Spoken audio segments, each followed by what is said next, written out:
Muy buenos días a todos, muchachos. Vamos a comenzar entonces esta clase de historia, como todos los días sábados a las 10:30 de la mañana.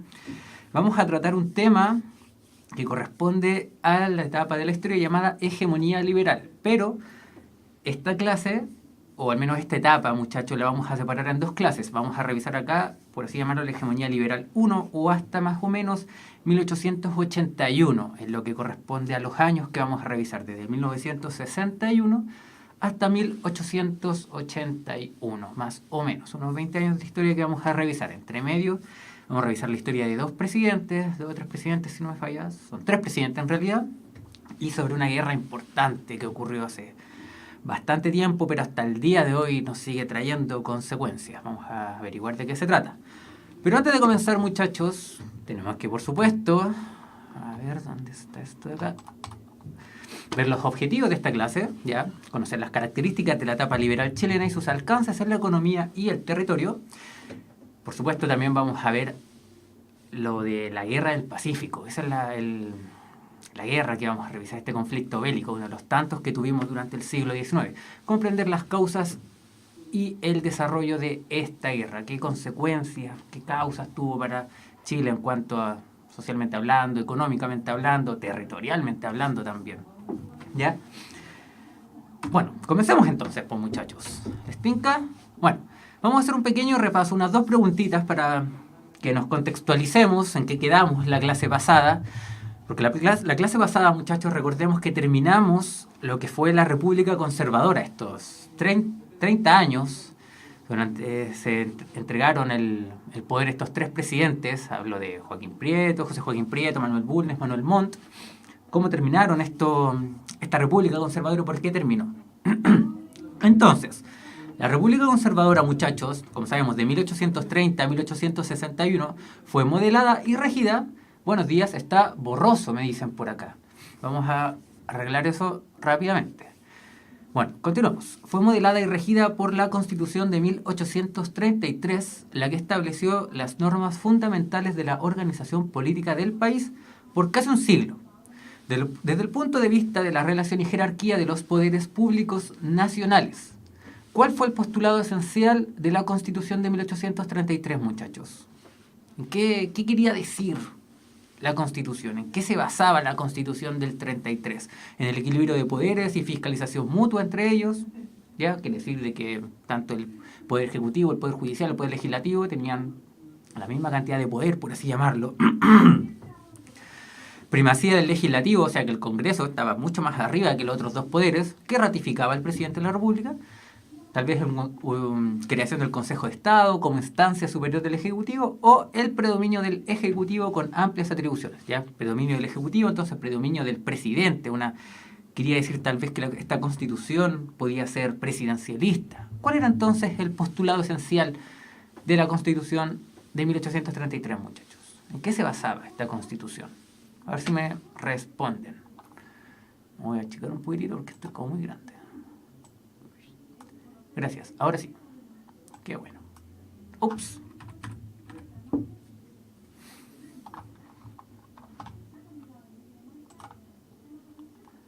¿Cuál es la respuesta correcta entonces, muchachos? Ahí sí. La letra D, me dice Carmen. A ver si es la letra D.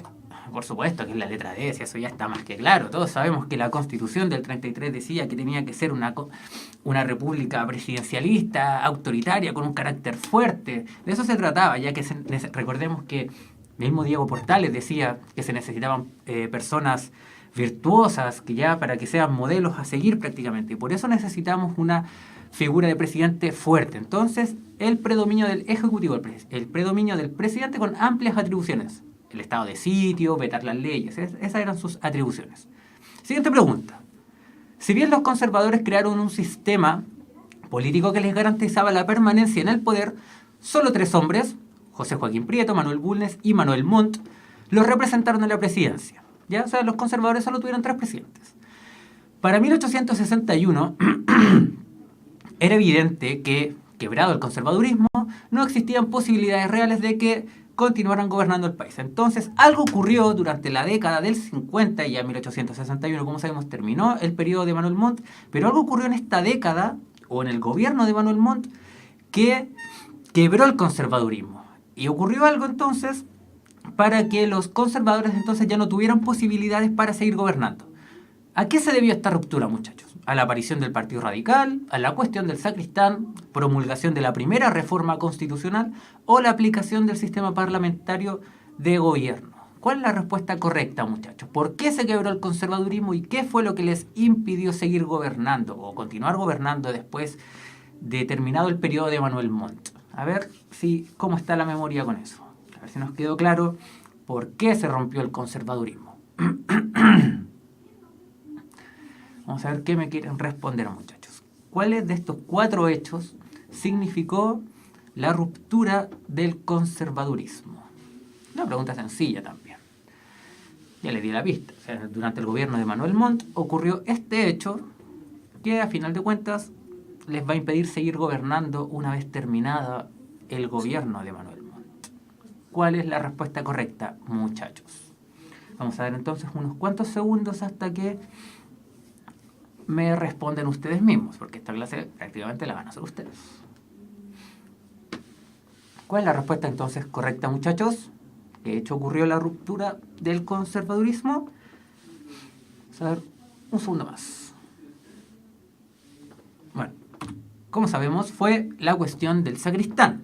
Recordemos que durante el gobierno de Manuel Montt hubo una, por así llamarlo, una pequeña crisis dentro de la iglesia, ya un conflicto interno en la iglesia. No es la promulgación de la primera reforma constitucional, fue la letra B. Explicando por qué fue la letra B. Bueno, les decía que fue porque recordemos que hubo un sacerdote o un sacristán menor, un sacristán, que tuvo problemas con su sacristán menor, lo despidió, fue a instancias civiles, al final el presidente terminó dándole la razón a las instancias civiles, por lo que los conservadores que estaban apoyando entonces a Manuel Montt decidieron separarse de su gobierno, fundar el Partido Conservador, y entonces quienes apoyaron a Manuel Montt levantaron un nuevo partido, ya el Partido Nacional, junto con Antonio Varas, pero solo para apoyar a Manuel Montt. Entonces tenemos esta ruptura del conservadurismo. Los conservadores que estaban en contra de Manuel Montt ya no querían que estuviesen más en el gobierno, y es por eso que se van a aliar brevemente junto con los liberales, van a hacer la Alianza Liberal Conservadora, y van a levantar a un nuevo presidente, o un nuevo candidato. Entonces, muchachos, la cuestión del sacristán fue lo que impidió a los conservadores seguir gobernando, vale decir a los conservadores de Manuel Montt, ¿ya? Espero que les haya quedado claro. Vamos a revisar entonces lo que corresponde a la clase de hoy, muchachos, porque ya una vez terminada esta república conservadora comenzamos a tener bastantes cambios de ahora en adelante, y cambios bastante importantes. Porque de ahora en adelante, ya para los candidatos, o mejor dicho, para los presidentes, gobernar por sí solos es imposible. Ahora tienen que prácticamente dejar su brazo a torcer y tienen que hacer alianzas con otros partidos para poder gobernar. Ahora ya no hablamos, de ahora en adelante ya no hablamos de tendencias políticas. Ahora nosotros hablamos ya de partidos políticos. Ya se están estableciendo, los primeros partidos políticos. Y mediante pactos entre ellos vamos a levantar entonces candidatos para ganar la presidencia por los futuros años. Los partidos políticos en ese entonces podríamos decir que eran 4. Los conservadores, seguimos teniendo los conservadores, son los miembros de la aristocracia tradicional, los mismos de siempre, estos pelucones, por así llamarlo, siguen siendo identificados con la iglesia, pero ahora que van a estar en la posición, o mejor dicho, van a estar en la oposición, van a ser más reformistas. ¿Qué quiere decir esto? Que si el oficialismo, quien esté a cargo del gobierno, quien sea presidente, puede ser un liberal, y los conservadores son la oposición, ellos van a tratar de reformar todas las leyes que este gobierno entonces empieza a levantar. De eso se trata, ser reformista. Pero cuando los conservadores van a gobernar, van a ser los más autoritarios. De eso se tratan sus características en este periodo, muchachos. Tenemos también a los nacionales, o del Partido Nacional. Ellos decían, o mejor dicho, su lema era la libertad. Podemos tener mayores libertades, pero dentro del orden. Seguimos necesitando personas virtuosas, seguimos necesitando orden para que los ciudadanos, o mejor dicho, la masa, de pobladores se moralice y una vez hecho esto venga toda la libertad, como bien decía don Diego Portales. Este partido fue creado, como sabemos, para apoyar a Manuel Montt, ya eran reformistas que prácticamente abandonaron las posiciones portalianas, quiere decir que ya no eran tan autoritarios, eran un poco más arrastrados, por así llamarlo, hacia, como bien dice ahí, la tesis laica del liberalismo. Ya ellos entonces trataron de levantar alguna laicización en algunas instituciones, no tanto eso así como lo hizo el Partido Liberal, muchachos. Fue fundado en 1849 por don José Victorino Lastarria y su principal función durante este gobierno fue reformar la Constitución. Recordemos que la Constitución de 1833 era muy autoritaria y además tenía bastantes características conservadoras, por lo tanto a los liberales no les gustaba tanto. Por lo tanto, se van a encargar de reformarla para poder debilitar la figura del presidente y quitarle, por supuesto, influencia a la Iglesia. Recordemos que los liberales son prácticamente enemigos de la Iglesia. Y entonces le vamos a quitar poder al Ejecutivo para entregárselo al Legislativo. Un poco más de equilibrio entre estos poderes, pero recién ahora se está viendo esto. Finalmente tenemos a los radicales, que si bien se establecieron como partido mucho más adelante, ya en la década del 80, si no me falla, fue una corriente política que perseguía las reformas ya para cambiar la estructura sociopolítica, como también entregarle laicización a las instituciones, o sea, hacerlas laicas. Por fin, de ahora en adelante, tratar de separar a la Iglesia del Estado. Pero eso no se va a ver reflejado hasta ya en 1925 con la Constitución de dicha época. Este partido fue fundado entonces, como sabemos, sus principales líderes fueron Manuel Antonio Mata, Avenida Mata, y Pedro León Gallo. Como sabemos ahí entonces son sus fundadores. Estos eran los 4 grandes partidos políticos que existieron en esta época de hegemonía liberal. Se terminó entonces el gobierno de don Manuel Montt y recordemos que cuando terminó este gobierno se levantó otra figura ya más liberal pero un poco más moderada, que fue la figura del presidente José Joaquín Pérez. Y vamos a revisar ahora de qué se trató el gobierno de esta persona. Bueno, resulta que José Joaquín Pérez desde el 61 hasta el 71 fue la última persona que tuvo 10 años en el gobierno. ¿Ya? Es aquí donde se determina prácticamente en la reforma constitucional de 1871 se prohíbe, como bien dice ahí, la reelección inmediata. De ahora en adelante solo los presidentes pueden ejercer un periodo de 5 años en el gobierno. Ya se comienza a interpretar el artículo 5 de la Constitución, por lo que se establece, en la práctica al menos, la libertad de culto. Ya ahora ya no se le obliga a los ciudadanos a ser cristianos, católicos, apostólicos, romanos, esa típica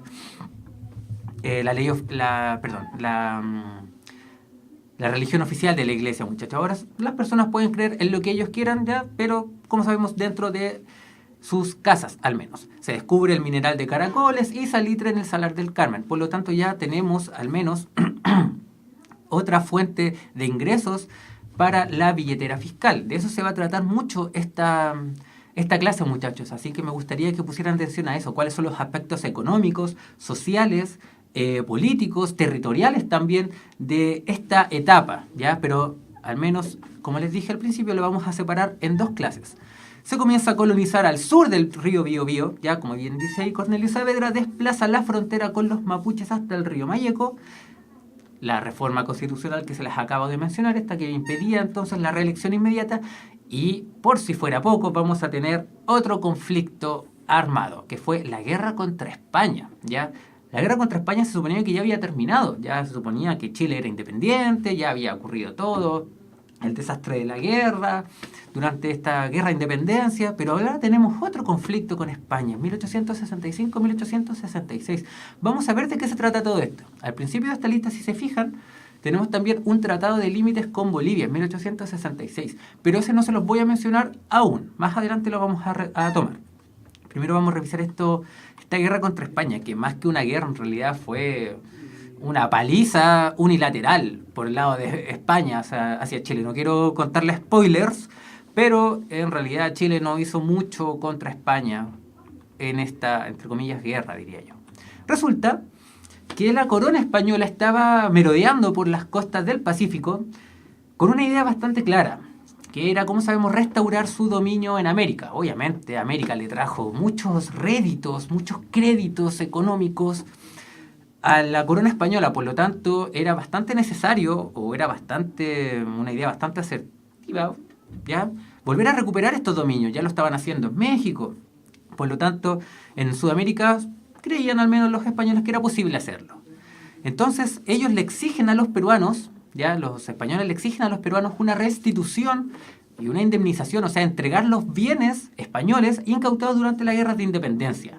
Por supuesto, Chile, con un carácter bastante americanista, no estaba dispuesto a esto. O sea, si estuvimos bastantes años en guerra con los españoles, para que vengan de nuevo y nos intenten colonizar, aunque sean nuestros vecinos peruanos, es bastante arriesgado, porque una vez, suponiendo que los españoles nuevamente dominen al Perú, no va a ser, o al menos no va a ser bastante el tiempo, no se van a demorar bastante nada de tiempo, en que los españoles comiencen a seguir hacia el sur, comiencen entonces a colonizar Chile de nuevo, o Bolivia, o Argentina. Por lo tanto, era bastante peligroso que los españoles llegaran entonces a retomar el poder en el Perú. Y es por eso que Chile se solidariza con ellos, y en un conflicto le quitan, fue en las costas de Papudo, ¿sí? Papudo, aquí en Chile, que le quitan a los españoles un barco, una nave, llamada Covadonga. ¿Dónde habíamos escuchado esa, la Covadonga? A mí me suena algo la Covadonga. De cualquier forma, los españoles exigieron a Chile que devolvieran su barco, porque obviamente la guerra no era con ellos, era con los peruanos, pero si están haciendo causa común con ellos, entonces si no lo quieren devolver, vamos a darles un ultimátum. Y el ultimátum ocurrió el 31 de marzo de 1866. Les dijeron, si no nos entregan las naves, o la nave mejor dicho, vamos a entrar en acción, le dice la escuadra hispana, la escuadra española, a la Armada chilena, que en ese entonces no era capaz de hacerle frente a la Armada española, por supuesto. Por lo tanto, es por eso que esta guerra contra España fue una masacre unilateral, porque España hizo lo que quiso con una ciudad chilena en particular. Hablo de esta. ¿Alguien sabe qué ciudad es esta? Está bastante clara allí. Una de las ciudades más hermosas de Chile. ¿Qué ciudad es la que vemos aquí en este cuadro? Muchachos, díganme ustedes, ¿qué ciudad es esta, la que estamos viendo a continuación? Me voy a mover si quieren para que la vean mejor. ¿Qué ciudad es la que vemos aquí en este cuadro, muchachos? Que vemos como unas humaredas, vemos también unos barcos que están prácticamente en llamas o están bombardeando. ¿Están bombardeando una ciudad? ¿Qué ciudad están bombardeando, muchachos? ¿Cuál es esta ciudad? A ver que me respondan. Que si sabemos, si nos localizamos allí históricamente, está muy claro allí qué ciudad es la que están bombardeando esta escuadra española. ¿Cuál podría ser? Bueno, el bombardeo, o mejor dicho, los españoles durante 2 horas y media comenzaron a bombardear la ciudad-puerto de Valparaíso. Está claramente, es la ciudad de Valparaíso. No tuvieron ninguna pena en hacerlo. La ciudad quedó prácticamente destruida. Puede ser Iquique. No, no es Iquique, es Valparaíso. ¿Ya? La bombardearon durante entonces 2 horas. La ciudad recibió bastantes bombas, bastantes balas ya de estos barcos durante 2 horas y media. Por lo tanto, la ciudad, como sabemos, terminó casi destruida. Recordemos que en esta ciudad estaban funcionando los almacenes francos, que eran donde cualquier navegante podía llegar aquí a copiar su mercadería y así facilitar las exportaciones, las importaciones. Y estos almacenes entonces, con el bombardeo de la ciudad, prácticamente quedaron destruidos. Y no solo la ciudad, obviamente, sino que la relación diplomática entre Chile y España quedaron a mal traer. Obviamente, te están bombardeando la ciudad, y en ese entonces ya comenzaba a ser Valparaíso el puerto más importante del Pacífico, o al menos del Pacífico Sur. Por lo tanto, la relación con España quedó prácticamente quebrada, y recién en 1871, ya casi bastantes años después de este bombardeo, comenzaron a firmarse los primeros armisticios, fin de estos bombardeos, o al menos una pequeña tregua. Y recién en 1883 se firmó el Tratado de Paz definitivo. O sea, estuvieron bastante tirantes en la batalla, o mejor dicho, estuvo la diplomacia entre estos dos países. Una vez ya bombardeado el paraíso, se dieron cuenta los españoles que no podían hacer nada más allí, ya estaba todo hecho, así que decidieron irse hacia el norte. Pero en el norte los esperaba la escuadra peruana y con eso entonces finalizó esta guerra chileno-hispana, que como sabemos en realidad, se lo vuelvo a repetir, más que una guerra, fue una masacre unilateral por parte de España hacia Chile. Eso ocurrió durante entonces el gobierno de José Joaquín Pérez. Sigamos, muchachos. Recordemos también que durante la Constitución, o mejor dicho, la Constitución de 1833 tenía estas disposiciones. Me voy a mover. Recordemos que la Constitución decía que el sufragio, ya el voto, era censitario. Recordemos que el voto censitario era que los ciudadanos debían cumplir ciertos requisitos para poder votar. Principalmente era tener una renta adecuada, un sueldo adecuado, tener un patrimonio importante, por supuesto saber leer y escribir, ser casado si eras mayor de 21, ya, o sea, si eras soltero podías tener solo 25 años y poder votar. Pero por supuesto necesitábamos tener lo más importante, el patrimonio económico. Obviamente saber leer y escribir. Eso era, voy a dejar eso más en claro. Y aparte también esto de que el presidente tenía facultades extraordinarias, como el estado de sitio y el veto. Quiero que se graben eso, muchachos, porque esto fue así mismo, tal como dice esta imagen. La Constitución entonces era así, o el gobierno era así, pero fue realmente así solo durante los gobiernos conservadores. Ya cuando comenzamos a pasar a estos presidentes liberales, más moderados, ya pasando entonces a liberales, esto comenzó a reformarse y eso era lo que buscaban entonces los presidentes liberales o la hegemonía liberal. La hegemonía, por si no lo saben, significa supremacía, algo que está sobre algo más poderoso, por así llamarlo. Por eso tenemos esta como supremacía liberal por sobre, por supuesto, el conservadurismo. Resulta entonces que estas entonces eran las disposiciones generales y las que rigió prácticamente hasta 1925. Cuando llegaron los liberales comenzó a reformarse. Tenemos a un nuevo presidente, se terminó el mandato bastante tranquilo, aparte de la guerra contra España, el de José Joaquín Pérez. Se fue electo otro candidato, hablo de Federico Errázuriz Zañartu, ya desde el 1871 hasta 1876. Y entonces aquí realmente comenzaron las grandes reformas a esta Constitución, porque se le comienza a quitar más poder al Ejecutivo en beneficio del Congreso. Se comienza también a extender el ferrocarril hacia el sur. En el gobierno de Manuel Montt, ya el último de los conservadores, recordemos que allí comenzó a construirse la red ferroviaria. La primera red ferroviaria que se construyó fue la de Caldera hacia Copiapó. Sí. Fueron 81 kilómetros de vía, ¿ya? Que unía entonces las minas que se encontraban principalmente en Copiapó o cerca de Copiapó para llevarlas al puerto de Caldera. Y con entonces el gobierno de Federico Errázuriz Zañartu, de ahí en adelante se comienza a extender más hacia el sur.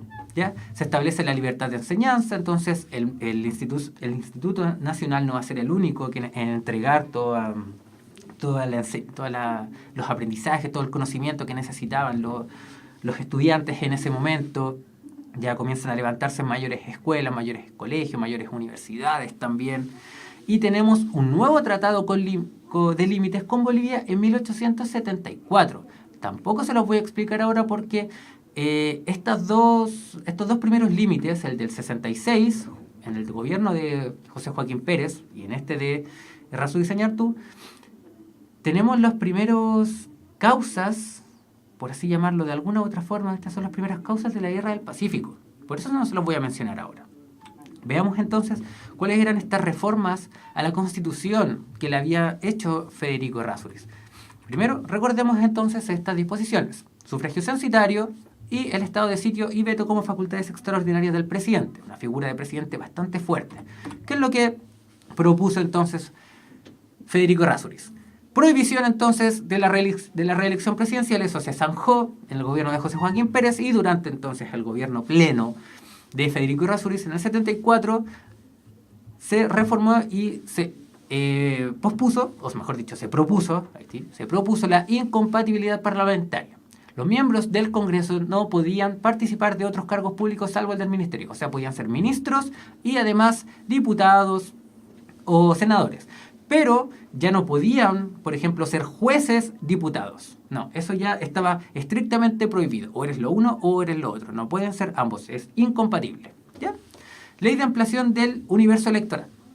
Quiere decir que ahora en adelante los ciudadanos, hola profe, ¿algún tip para estudiar historia? Lo que les mencioné, o sea, yo les estoy tratando de hablar acerca de todas estas características, pero tenemos que enfocarnos en cuáles eran las características sociales, económicas, políticas y territoriales, al menos de esta clase, muchachos. Vean esas características en cada una de estas etapas, en la guerra de independencia, en el periodo en el periodo conservador, en el periodo liberal y de ahí para adelante, siempre veamos de qué se tratan las características sociales, económicas, políticas de cada una de estas etapas. Centrémonos solo en eso, ¿ya?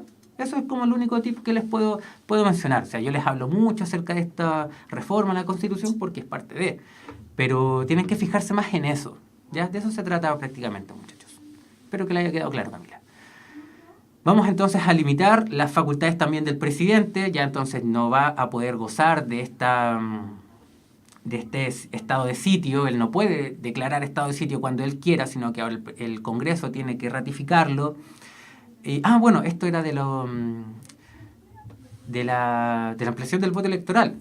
Quiere decir que ahora solo los que sepan leer y escribir era necesario, solo con eso es necesario para poder votar. Si tú sabes leer y escribir, es como que tú pudieses o tú tuvieses este patrimonio económico. Con eso necesitas solamente para poder votar. Y obviamente debemos entender que todavía las mujeres aquí no tienen participación política. Aquí los ciudadanos son ciudadanos, ya no son ciudadanos y ciudadanas. Solo hombres podían votar. Pero eso fue bastante importante lo que estaban haciendo ya con esto comenzamos a tener mayores libertades. Paulatinamente comenzamos a tener mayores libertades desde el gobierno de esta hegemonía liberal, ¿ya? Y de hecho están los datos que durante los primeros gobiernos, o sobre todo el gobierno de José Joaquín Pérez, alrededor de unas 30.000 personas votaron. Durante ya los gobiernos de ahí para adelante, la siguiente elección presidencial ya votaron 130.000 personas, 120.000 personas. O sea que se aumentó bastante el universo electoral. Por eso es tan importante estas reformas, muchachos. Aquí tenemos entonces una característica política importante. Tenemos mayor participación de la ciudadanía para elegir a sus gobernantes. ¿Ya? Esto fue lo que caracterizó al gobierno de don Federico Errázuriz. Tenemos entonces, o mejor dicho, pasamos al gobierno de Aníbal Pinto, ya que en este gobierno se propuso la ley de inconvertibilidad de los billetes del banco. Comienza entonces el régimen monetario del papel con las siguientes inflaciones. Ya no vamos a pagar ni con oro ni con plata, no, ahora con los billetes que comienzan a entregar la Casa de Moneda, ¿ya? O mejor dicho, los bancos, ¿ya? Porque en esta etapa, muchachos, esta es una característica económica importante, es donde comienzan a ser la banca, otro grupo, otra clase social bastante acomodada que va a ser partícipe en las decisiones del gobierno de aquí más adelante. Comenzamos, o mejor dicho, en este gobierno tenemos el inicio de la Guerra del Pacífico en 1879. Vamos a tener, o se va a establecer entonces la incompatibilidad de los cargos judiciales con los parlamentarios administrativos. Entonces, lo que les dije anteriormente, si eres juez, no puedes ser parlamentario. Y se va a trazar o mejor dicho, se va a firmar el Tratado de Límites con Argentina en 1881, que de alguna u otra forma puede ser también consecuencia de la guerra, del inicio de la Guerra del Pacífico. Vamos a ver por qué.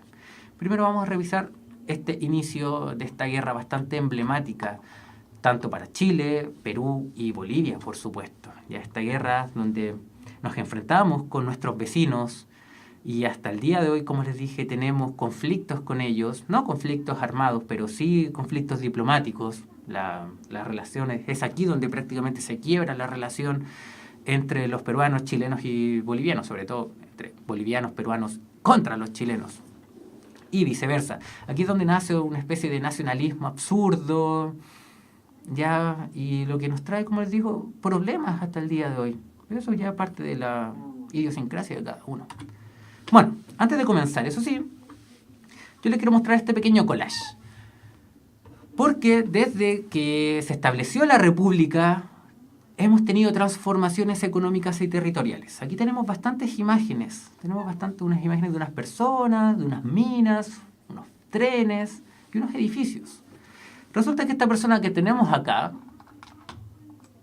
aquí, él, que está sobre mi cabeza, él es Manuel Rengifo. Y él fue el ministro de Hacienda durante el gobierno de José Joaquín Prieto, durante el primer gobierno de los conservadores. ¿Qué tiene que ver él con los liberales entonces?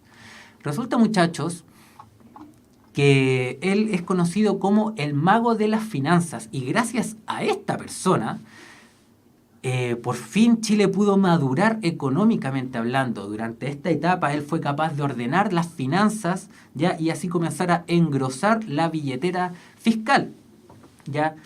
Él fue capaz entonces de contrarrestar el contrabando que existía en nuestro país, ya fue capaz de levantar nuevamente los almacenes francos para mayor acopio, para mayor importación, mayor exportación. Por lo tanto, para esta etapa, también para la hegemonía liberal, todo eso se lo deben a Manuel Rengifo.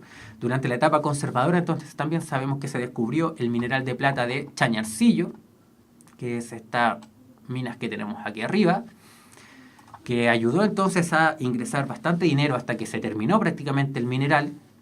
Y estas minas, como sabemos, estaban cerca de Copiapó. Y para poder exportar todo este mineral necesitamos una maquinaria de gran envergadura que pudiese entonces trasladar bastante material. Y esta persona se dedicó a eso. Hablo de esta persona de aquí. William Wheelwright se llama. Él se encargó de trazar entonces y levantar el primer tren de Chile, ¿ya? Que es entonces este tren de Caldera a Copiapó, que es este que tenemos aquí, este de aquí arriba, es el tren de Caldera a Copiapó, el primero de Chile, uno de los más importantes también de Sudamérica, ¿ya? Y el de abajo tenemos otra estación de trenes, y es el que se trazó desde Santiago o Valparaíso hacia Santiago. Recordemos, Valparaíso, puerto principal, ¿ya? Por lo tanto, ¿cómo no vamos a tener una carretera, o mejor dicho, un camino para poder trasladar toda la mercadería, todos estos productos que llegan a este puerto hacia la capital? Ya tenemos una carretera así donde pueden meter las carretas, los caballos, ya, pero no tenemos una grande, ya, monumental prácticamente, que traslade todas estas mercaderías desde una ciudad a la otra. Por lo tanto, se trazó este tren desde Valparaíso hacia Santiago, ¿ya? Tenemos también, aquí dice California, y al lado de California, aquí arriba, vemos una trilla. ¿Qué tiene que ver una cosa con la otra? Resulta que en esta misma etapa también, ya durante el gobierno de Bulnes, durante el gobierno de Montt también, ocurrió esta fiebre del oro, tanto en California como en Australia, ¿ya? Como California y Australia se encuentran en las costas del Pacífico, y no, en ese momento al menos, no eran capaces de abastecer de comida a sus trabajadores, necesitaban importar harina y trigo. ¿Y quién se va a encargar de mandar la harina y el trigo? Por supuesto que fue Chile. Y gracias a esto se levantó la producción agropecuaria del sur. Si se fijan, tenemos unas minas arriba de las trillas. Las minas estaban en el norte, donde llegaba Chile al menos, hasta Copiapó, ¿ya? Y la trilla, por supuesto, es en el sur, donde ya ocurrió toda la guerra de independencia, todas las batallas, como habíamos hablado, pero ya comenzó entonces a levantarse por fin la producción agropecuaria y se comenzó entonces a levantar o a exportar esta harina, este trigo al mercado de California y al mercado de Australia. Además, no fue lo único. Aquí vemos transformaciones económicas, porque también tenemos transformaciones territoriales. Aquí a mi lado tenemos la imagen del Fuerte Bulnes que se encuentra a 60 kilómetros de mi querido llamado Punta Arenas. El Fuerte Bulnes, como les dije en unas clases pasadas, fue para defender la soberanía del Estrecho de Magallanes. Por lo tanto, Chile ya no llega hasta Chiloé. Ahora comenzamos a llegar mucho más al sur, hasta el Estrecho de Magallanes, donde ya prácticamente se termina el continente americano. Ya tenemos entonces bastante más territorio. Y además tenemos este edificio de aquí. que es el edificio del Banco de Chile, el primer banco de Santiago fundado en 1859. El primer banco de Chile se fundó en Valparaíso en 1855, el Banco de Valparaíso fundado por Agustín Edwards. Resulta que todo esto vemos ferrocarriles, trilla, haciendas, minería. Obviamente allí tenemos trabajadores, sí, en cada una de estas tenemos trabajadores, pero estos trabajos obviamente son de un dueño. Aquí tenemos un dueño de las estancias, de las haciendas que se encargan de hacer la harina, tenemos dueños de empresas mineras, tenemos dueños de empresas de ferrocarriles. Todas estas personas, estos dueños, estos empresarios comienzan a transformarse en una burguesía. Y esta burguesía mezclada también con la aristocracia antigua, la aristocracia colonial que hasta el día de hoy se mantiene vigente, hasta el día de este día, comienzan a mezclarse y así comienzan a ser una clase social que una vez terminada la Guerra del Pacífico, o mejor dicho, terminada el periodo de hegemonía liberal, va a comenzar a gobernar de ahora en adelante. Hablo, por supuesto, de la oligarquía. ¿Ya? Tenemos la aparición también de otra clase social, aparte de esta oligarquía, de esta clase burguesa, que sea esta clase dirigente, que más adelante van a gobernar prácticamente solo para ellos. Vamos a tener más adelante también la aparición de las clases obreras, ya la clase minera, sobre todo la clase proletaria, que durante las primeras décadas del siglo XX va a tener bastantes conflictos, bastantes luchas. Y entonces tenemos todas estas transformaciones económicas. Y si nos damos cuenta, muchachos, tenemos dinero aquí, dinero arriba, dinero al lado. Estaba entrando dinero a Chile por todos lados. Por eso comenzamos a tener una maduración económicamente hablando. Y por eso existía una especie de bienestar, ¿ya? De eso se trata esta característica económica. Aquí seguimos produciendo, sí, hasta el día de hoy seguimos teniendo materia prima, exportadores de materia prima, ¿ya? Pero también comenzamos entonces a engrosar nuestra billetera fiscal, ¿ya? Tenemos entonces la exportación de materias primas, producimos materias primas, pero entonces las exportamos, las vendemos todas. Tenemos entonces un carácter más capitalista. Eso por el lado económico. Por el lado territorial vamos a tener bastantes conflictos. Como les habíamos dicho, tenemos una situación limítrofe más o menos complicada, porque tenemos una prosperidad general, ¿ya? El aumento de la población, la necesidad de desarrollar la producción agrícola produjeron un movimiento colonizador hacia las regiones aún no ocupadas, principalmente la del norte y centro-sur, sobre todo la zona de indígena, ¿ya? Aquí comenzamos a quitarle entonces territorios, usurpar territorios a los indígenas para entonces colonizar esta zona, levantar entonces nuevos fundos, nuevos campos y así tener mayor producción agrícola. Y además de esto, en el centro-sur tenemos mayores colonizaciones hacia el norte, ya hacia la frontera principalmente con Bolivia, porque es allí donde se encuentran todos los salares, todas las minas de plata, de cobre y aparte del salitre, ¿ya? Por lo tanto, hubo bastantes exploraciones, bastantes inversiones en el norte. Entonces llegaron trabajadores, técnicos, empresarios, pero todos estos empresarios, capitales, trabajadores eran mayoritariamente chilenos. Pero resulta que, como les dije, todas estas inversiones eran en territorio boliviano, por lo tanto existía algún dejo allí de preocupación. Y claro, tenía sus razones, porque desde que llegó la colonia española a Chile, o mejor dicho, a América, nunca se fijaron con precisión los límites. Y ya cuando estábamos a mediados del siglo XIX, recién comienza a interesarse todos los gobiernos por el desierto, ya por todas estas minas que acabamos de mencionar.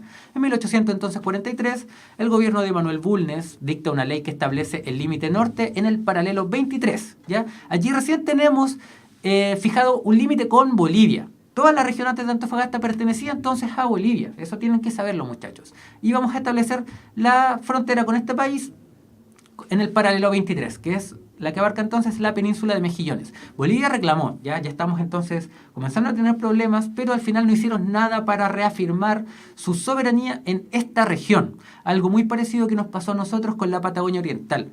Recordemos que la Patagonia completa antes era chilena, pero al final Chile nunca declaró soberanía por el lado oriente, o sea, por el actual lado argentino, de la Patagonia, y al final llegaron los argentinos allí y se quedaron con ella sin ningún problema. Nunca ejercimos ninguna soberanía en ese lugar.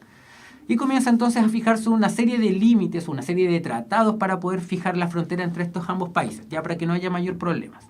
Tenemos el tratado de 1866, donde ahora entonces el límite va a ser el paralelo 24. Ya no va a ser el 23, sino que va a ser el paralelo 24. Los impuestos cobrados entre el 23 y el 25 se repartirán en partes iguales. ¿Qué quiere decir esto? Tenemos entonces la frontera entre Chile, acá está Chile, de un color aquí más o menos cafecito, con Bolivia. Todo esto le pertenecía a Bolivia. Hasta acá llegaba Chile entonces. De aquí para arriba, de aquí hacia el norte, desde el paralelo 24 hacia el 23, y del 24 hacia el sur hasta el 25, se van a repartir en partes iguales toda la producción minera. Todo lo que se produzca tanto acá, en el paralelo 23 y en el paralelo 25, se van a repartir en partes iguales. Eso al menos quedó tratado o quedó fijado en el tratado de 1866, pero al final esto terminó siendo bastante engorroso. Se va a trazar un nuevo tratado, el de 1874, donde nuevamente se fija el paralelo 24 como límite, pero ahora Bolivia se va a comprometer en no aumentar los impuestos a las compañías chilenas que explotan el salitre durante 25 años. Eso sí, que Chile al final va a tener que renunciar a todas las ganancias que se produzcan en el paralelo 23. Todas las que quedan en el paralelo 25 van a quedar para Chile. Todas las que quedan en el paralelo 23 van a quedar para Bolivia. Y además Bolivia se va a comprometer a no subir los impuestos a todas las empresas chilenas que se encuentren en esta zona. Chile decidió que vamos a establecer entonces este tratado, pero al final igual hubo problemas. Porque resulta que Hilarión Daza, que era el presidente boliviano en ese entonces, decidió aún así subir los impuestos, ¿ya?, a la compañía de salitres y ferrocarriles de Antofagasta. Todo esto entonces, como sabemos, de capitales chilenos. Ordenó entonces a rematar la compañía el 14 de febrero del 79 y don Aníbal Pinto, para defender los intereses nacionales, decidió entonces colonizar y ocupar militarmente la región y las ciudades de Antofagasta y Calama. En marzo entonces de 1879 se declaró la guerra, Bolivia le declaró la guerra a Chile, y además los bolivianos tenían un pacto secreto con los peruanos en que si a cualquiera de estas dos naciones, cualquier país le declaraba la guerra, estos dos países entonces iban a luchar juntos en contra del país que estaba declarando la guerra. ¿Qué quiere decir esto? Que si Chile le declaraba la guerra a Bolivia, le iba a declarar la guerra entonces tanto a Bolivia como al Perú. Por lo tanto, por eso los peruanos se ingresan a la guerra del Pacífico, ¿ya? O sea, los peruanos no tenían nada que ver entonces con los chilenos en este remate de empresas salitreras, ¿ya? El problema era con Bolivia. Comienza entonces la guerra, las primeras batallas, por supuesto que se realizaron en el mar, ¿ya? Porque, como sabemos, quien dominaba el mar, quien tenía un dominio en el mar, podía tener un mayor control en las vías de comunicación. Era importantísimo dominar el mar. Y es por eso que tenemos nuestra primera batalla, que fue el 21 de mayo de 1879. Hablamos entonces de el combate naval de Iquique, donde tenemos a nuestro gran héroe, ya, Arturo Prat, y por supuesto los peruanos también tienen un héroe que está al mismo nivel que Prat. Hablamos de don Miguel Grau. Ambos eran bastante nobles, eso ténganlo bastante claro, ambos eran muy nobles. Ya las guerras en ese entonces no son como las de ahora uno mata por matar. Ya, pero aquí no, aquí sí había bastante orgullo, bastante nobleza en estas batallas. Como sabemos, perdimos la batalla naval de Iquique. Ya, o sea, la Esmeralda, como sabemos, fue derribada, hundida, mejor dicho, por el monitor Huáscar, pero al final logramos igual hacernos con el dominio del mar, ya, o sea, logramos hacerle perder a los peruanos su nave Independencia en Punta Gruesa, y en el combate naval de Angamos, el Huáscar fue acorralado y fue entonces capturado por las tropas chilenas. Hasta el día de hoy, los chilenos mantenemos el Huáscar. Ya se encuentra en las costas de Talcahuano. Allí se encuentra el museo de que en realidad es un trofeo de guerra prácticamente. Desde entonces, como sabemos, Chile ejerce un dominio absoluto en el mar en esta guerra del Pacífico. Ahora, si dominamos el mar, necesitamos entonces dominar la tierra. Ya tenemos que entonces comenzar las campañas terrestres. Y de hecho tenemos bastantes batallas en esto, nos vamos a, eso sí, a ocupar solamente en una, que fue cuando Chile dominó o controló, mejor dicho, el Morro de Arica. Ya acá tenemos un cuadro bastante significativo. Vemos a las tropas chilenas avanzando hasta el Morro de Arica, que es este gran peñasco bastante emblemático que encontramos en esta ciudad. Y acá abajo tenemos, ya cuando se está prácticamente terminando la guerra, de hecho la única forma de acabar con la guerra era prácticamente ocupando Lima. Y ese entonces ejército que vemos aquí es el ejército chileno caminando por las calles de Lima. ¿Ya? Y una vez que Chile tomó las ciudades de Tacna y Arica, ¿ya? Es allí donde Bolivia se decide restar de la guerra y termina entonces para los bolivianos la guerra. ¿Ya? Y cuando ya el ejército chileno de unas 20.000 personas comenzaron a avanzar por los puertos de Hilo, ya hasta Chorrillos, Miraflores, se llegó entonces hacia Lima y recién allí se comienza a negociar la paz entre estos tres países. Aquí tenemos entonces cómo llegamos a Hilo, ya el puerto peruano de Hilo, y de allí hacia el sur comenzamos a avanzar. Pasamos por Tacna, cruzamos el río Yuta, la quebrada Zapa hasta Arica. Y en Arica entonces comenzamos a tomar este morro, que como sabemos es parte de la idiosincrasia nacional, decir de que el Morro de Arica fue tomado por este ejército de soldados salvajes que fueron capaces de tomarlo en 55 minutos de lucha. Eso es importante. O sea, en 55 minutos el ejército chileno fue capaz de tomarse el Morro de Arica. Unos dicen, y el mito bastante importante que nace de todo esto, sobre todo en la historiografía, pero en realidad es un mito, que dice que los soldados chilenos, antes de comenzar a batallar contra las tropas peruanas, tomaron la llamada chupilca del diablo que los volvió locos y así pudieron entonces llegar con este salvajismo al Morro de Arica y tomarlo sin ningún problema. La chupilca del diablo, muchachos, es una mezcla entre pólvora y aguardiente. Es por eso que en realidad es un mito, porque si alguien tomara eso, en realidad lo que le pasaría sería intoxicarse. No creo que sea como una bebida energética que te ponga salvaje y te den ganas de matar a tus enemigos. Pero entonces esta es una batalla bastante significativa, la toma del Morro de Arica. Ya comenzamos entonces a inclinar la balanza a favor de los chilenos en esta guerra del Pacífico. Entonces, ya comenzada a finalizar la guerra, se firma el Tratado de Ancón en 1883, donde los peruanos van a ceder el territorio de Tarapacá y momentáneamente vamos a cederle también los peruanos a los chilenos la ciudad de Tacna y Arica. Ya eso sí, después se va a ver un plebiscito en que se van a repartir estas dos ciudades. Arica va a pertenecer a Chile y Tacna va a pertenecer a los peruanos. Se va a firmar entonces también la tregua con Bolivia y al final toda la región de Antofagasta y el territorio de Antofagasta va a pasar al territorio nacional y es allí entonces donde Bolivia pierde su mar que hasta el día de hoy lo están pidiendo. Por si fuera poco, entre medio de la guerra, mientras todas las fuerzas estaban concentradas en el norte de Chile, los argentinos se dieron cuenta que la Patagonia estaba despoblada, sobre todo la Patagonia oriental, ¿ya? Es por eso que comenzaron a colonizar estas zonas y para no tener problemas los chilenos con los argentinos, ya estamos en medio de una guerra, para entrar a una guerra con los argentinos es mejor que cedamos la Patagonia.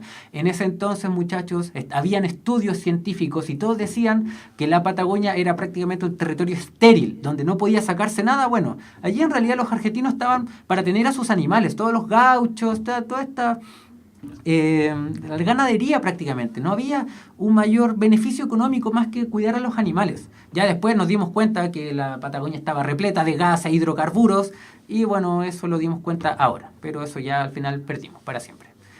Entonces comenzamos desde ya finalizada la Guerra del Pacífico a establecer cómo Chile va a quedar hasta la posteridad. Eso sí, más adelante seguimos perdiendo territorio unas 2 o 3 veces, sobre todo con Argentina.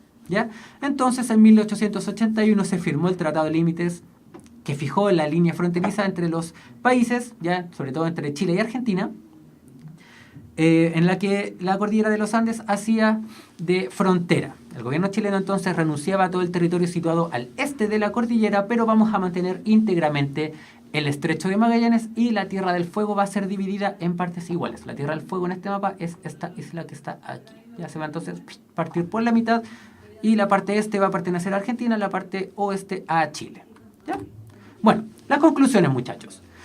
Durante la etapa liberal se transformó radicalmente la sociedad, ya como lo vimos entonces delante, y durante esta etapa el desarrollo económico y mayor participación ciudadana permitió a Chile mayores libertades, que repercutió en una nueva estructura social de carácter capitalista con gran explotación de la minería, el comercio y la banca.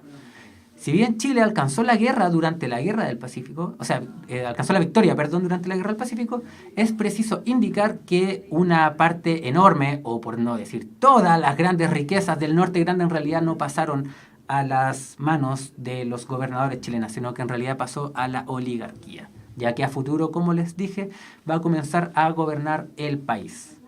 Bueno, espero que hayan aprendido un poquito más acerca de esta hegemonía liberal, que haya quedado claro. Cualquier cosa, muchachos, escríbanme, no hay problema, vamos a tratar de dejar en claro todo este tema. Si andaba muy rápido es porque la cantidad de información es bastante. Les deseo lo mejor, que les vaya muy bien, los dejo invitados a sus siguientes clases. Chao, chao, que les vaya muy bien, amigos. Adiós.